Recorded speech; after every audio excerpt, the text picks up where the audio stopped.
নমস্কার বন্ধুরা, রান্নাঘরে সবাইকে স্বাগত। আজ শেয়ার করব ঘরোয়া পদ্ধতিতে এগ আলু বিরিয়ানি কিভাবে রান্না করবে। আশা করি এই রেসিপিটা তোমাদের ভালো লাগবে।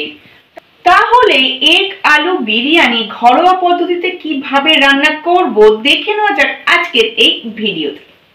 বিরিয়ানির জন্য আমি এখানে নিয়েছি 4টে আলু। আলুগুলোকে টুকরো করে কেটে ধুয়ে নিয়েছি।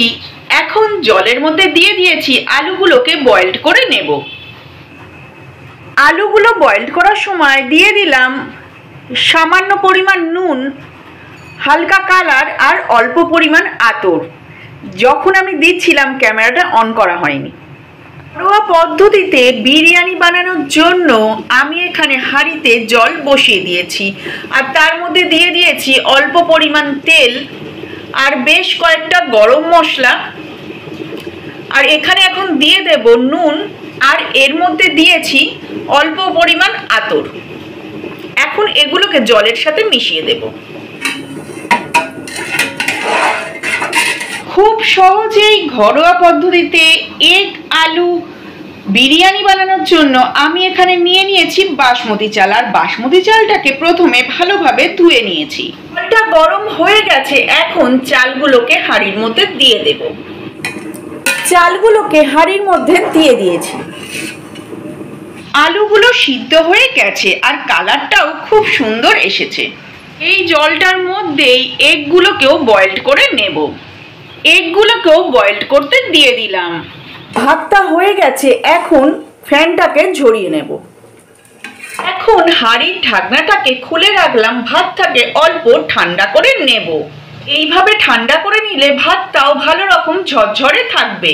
ডিমটা এখানে বয়েলড হচ্ছে। ঘরোয়া পদ্ধতিতে এগ আলু বিরিয়ানির জন্য আমি এখানে নিয়েছি গোটা কয়েক গরম মশলা। তার মধ্যে আছে ছোট এলাচ, দালচিনি, জায়ফল, জয়িত্রী, লবঙ্গ, সাজিরে আর সামরিচ। এখন এগুলোকে ডাস্ট করে নেব। মশলার জন্য আমি এখানে নিয়েছি টক দই আর এর মধ্যে দিয়ে দিয়েছি 2 ফোঁটা আতর। মশলাটাকেও ডাস্ট করা হয়ে গেছে। গরম মশলাটাকে টক দইয়ের মধ্যে দিয়ে দিলাম। গরম মশলাটাকেও টক দইয়ের সঙ্গে ভালো করে মিশিয়ে নিয়েছি। আর নিয়েছি আদা, রসুন আর কাঁচা লঙ্কা। আদা, রসুন, কাঁচা লঙ্কাকে ছোট করে টুকরো করে ধুয়ে মিক্সির জারেতে দিয়ে দিয়েছি পেস্ট করার জন্য। আদা, রসুন, কাঁচা লঙ্কা পেস্ট করা হয়ে গেছে। গরম মশলা সমেত টক দইটার মধ্যে দিয়ে দিয়েছি সামান্য পরিমাণ নুন, ধনের গুঁড়ো, জিরের গুঁড়ো আর আদা রসুনের পেস্ট। মশলাটাকে এইভাবে হাফ অ্যান আওয়ার ম্যারিনেট করে রাখবো। আর নিয়েছি পেঁয়াজ। এখন পেঁয়াজগুলোকে ছোট ছোট করে কুচি করে নেব। পেঁয়াজগুলোকে ছোট ছোট করে কুচি করে ধুয়ে নিয়েছি। ডিমগুলোরও খোসা ছাড়িয়ে নিয়েছি। আমি এখানে কোনো রকম ঘিয়ের ব্যবহার করব না। কড়াইতে দিয়ে দিয়েছি সাদা তেল।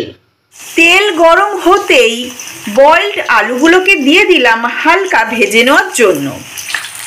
খুব হালকাভাবে উল্টাবো, যেহেতু আলুগুলো আগে থেকেই বয়েলড হয়ে আছে।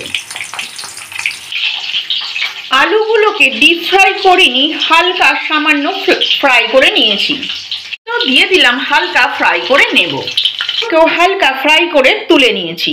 তেলেই পেঁয়াজগুলোকে দিয়ে দেব লাল করে ভেজে নেওয়ার জন্য। দিয়ে দিয়েছি, গ্যাসটাকে লো ফ্লেমে রেখে পেঁয়াজগুলোকে ভেজে নেব। মাঝে মাঝে পেঁয়াজটাকে উল্টে পাল্টে দেব। পেঁয়াজটা লাল করে ভাজা হয়ে গেছে। এখন ম্যারিনেট করে রাখা মশলাটাকে এর মধ্যে দিয়ে ভালো করে কষে নেব। মশলাটাকে দিয়ে দিয়েছি, এখন গ্যাসটাকে লো ফ্লেমে রেখে ভালো করে কষতে থাকবো। দুধের মধ্যে দিয়ে দিয়েছি অল্প পরিমাণ কালার আর আতর।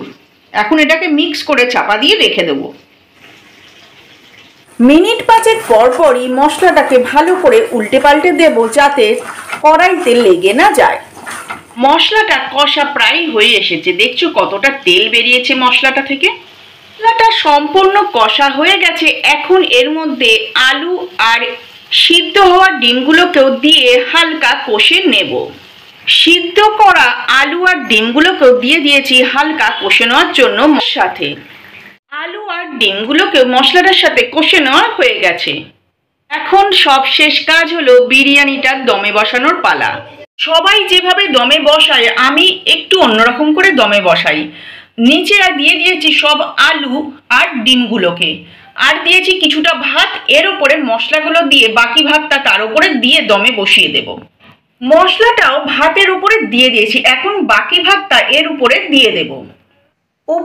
ভাতের ওপর দিয়ে কালারটা ছড়িয়ে দিয়েছি। এবার দমে বসিয়ে দিয়েছি, গ্যাসটাকে লো ফ্লেমে রেখে দিয়েছি। ভাতের হাঁড়িটা ভালো করে চাপা দিয়ে দেব।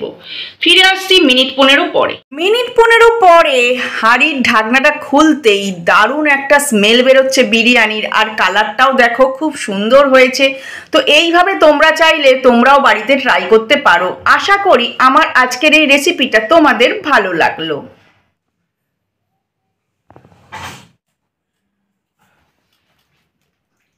তাহলে আজকের মতো এই পর্যন্ত। আসি বন্ধুরা, আবার আসবো নতুন কোনো রান্নার রেসিপি নিয়ে।